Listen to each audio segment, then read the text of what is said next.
I've been pretty afraid during this whole pandemic. You know, COVID's had me wearing a face mask, face shield, and a butt plug. I've been wearing a 27-month-old butt plug this whole time. It's the Diva cup of butt plugs I bought at Whole Foods. A man named Tarzan sold it to me. He also invited me to go horseback riding with him.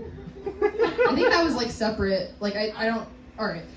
So my dad, he has a really fun accent, and when I was growing up, I loved the way he said certain words, like the way my dad said millionaire. When I was a kid, he liked to keep me grounded by always reminding me that I'm not a millionaire.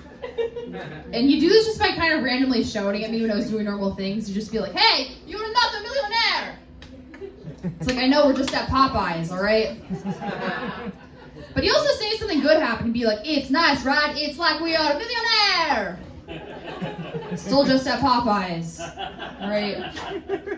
Another 2 words he says really fun is ankle and uncle. He says them identically, which is super confusing for me because my dad has joint issues and a tumultuous relationship with his uncle.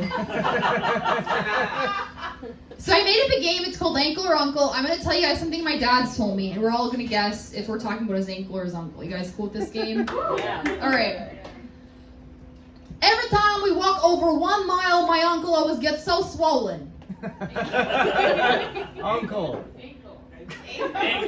Ankle. I love attention. It's with his foot. Uncle Paul. All right.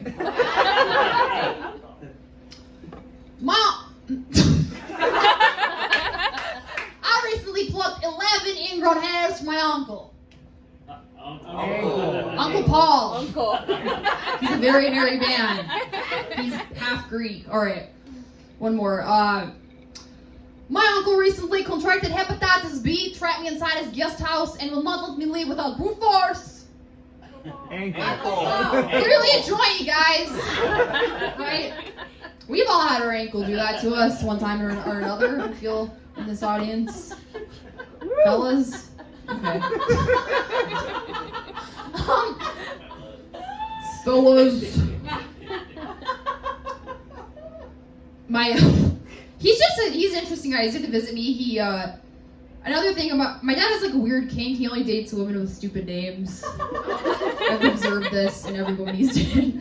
Like, his last wife's name was Antigina, but we all called her Aunt Vagina.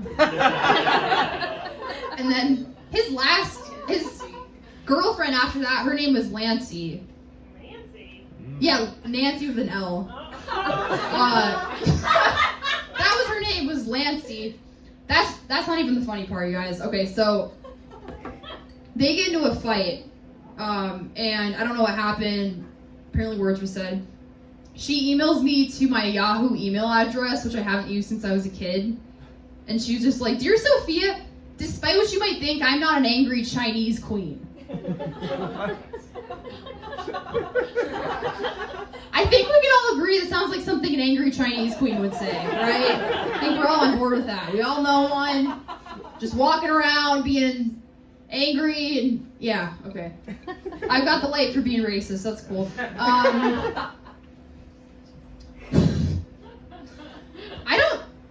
I've never used that phrase in my life. I just want to clarify in case I get canceled.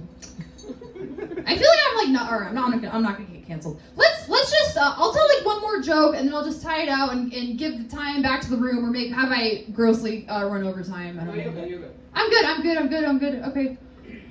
This seems like a place that, you know, I'd hit rock bottom. It's just the lighting. That's the only thing, right? This is just, I feel like I'm hitting rock bottom tonight. Something about the lighting. But yeah, okay. So my parents, they grew up in communist Romania. You guys look like a bunch of communists. This is a communist club, Red Room Comedy Club. Come on, communist comedy club, yeah. They grew up in communism, and their dictators. The dictator my parents grew up with was Nicolae Ceausescu. Have you guys heard of him? Yeah. He's like a C-list dictator, not very popular. But heads up, if your nation's leader's ever speaking off a balcony instead of a podium, then your democracy's in trouble. Your freaking on, dude. But one thing that Nikolai liked to do was, oh my god, he was a huge fan of Kim Jong-un. Ooh. Or Kim Jong-il, yeah, huge fan. He's just big fan of everything he did. He used to go, yeah, pretty cool. All right. One thing that he liked to do during communism was he liked to check the harvest every year to make sure it was good quality. So he was part dictator, part grocery store manager. That's how you know when times are tough, when your country's dictator just starts picking up side gigs. It's like, hold up.